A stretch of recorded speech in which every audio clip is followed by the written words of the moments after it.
न्याय का महत्व। एक राजा था जिसे शिल्पी कला अत्यंत प्रिय थी। वह मूर्तियों की खोज में देश परदेश जाया करता था। इस प्रकार वे कई मूर्तियां अपने राजमहल में लाकर रखते और स्वयं उनकी देख रेख करवाते। सभी मूर्तियों में उन्हें 3 मूर्तियां जान से भी ज्यादा प्यारी थी। सभी को पता था कि राजा को इन मूर्तियों से अत्यंत लगाव है। एक दिन एक सेवक इन मूर्तियों की सफाई कर रहा था, तभी गलती से उसके हाथों एक मूर्ति टूट गई। जब राजा को ये बात पता चली तो उन्हें बहुत क्रोध आया और उन्होंने उस सेवक को मृत्युदंड दे दिया। सजा के सुनने के बाद सेवक ने अन्य 2 मूर्तियों को भी तोड़ दिया। ये देखकर सभी को आश्चर्य हुआ। राजा ने उस सेवक से इसका कारण पूछा, तब उस सेवक ने कहा, महाराज क्षमा करना, यह मूर्तियां मिट्टी की बनी हैं, अत्यंत नाजुक है।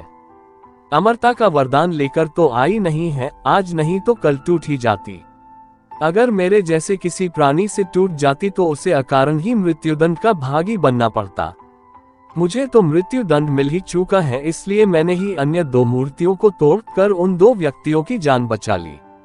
ये सुनकर राजा की आंखें खुल गई। उसे अपनी गलती का भान हुआ और उसने सेवक को सजा से मुक्त कर दिया।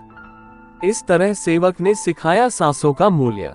न्यायाधीश के आसन पर बैठकर अपने निजी प्रेम के चलते छोटे से अपराध के लिए मृत्युदंड देना उस आसन का अपमान है।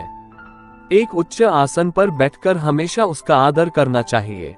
राजा हो या कोई भी, अगर उसे न्याय करने के लिए चुना गया है तो उसे न्याय के महत्व, इंपॉर्टेंस ऑफ जजमेंट को समझना चाहिए। मूर्ति से राजा को प्रेम था, लेकिन उसके लिए सेवक को मृत्युदंड देना न्याय के विरुद्ध था। न्याय की कुर्सी पर बैठकर किसी को भी अपनी भावनाओं से दूर हटकर फैसला देना चाहिए।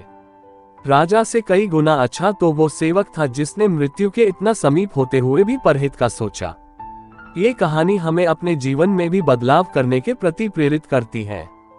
कभी कभी हमारी प्रिय वस्तु के टूट जाने अथवा खो जाने पर हम अपनों पर ही गुस्सा करते हैं। हम एक वस्तु और रिश्ते के फर्क को भूल जाते हैं और अनादर करने लगते हैं, जो कि गलत है। ये कहानी हमें शिक्षा देती है कि आवेश में आकर कभी कोई निर्णय नहीं लेना चाहिए। अगर ये कहानी पसंद आई है तो सब्सक्राइब जरूर करना और बेल आइकॉन को प्रेस करके ऑल पर सिलेक्ट कर देना, ताकि इस तरह की वीडियो जब भी मैं लेकर आता हूँ तो सबसे पहले आप देखें।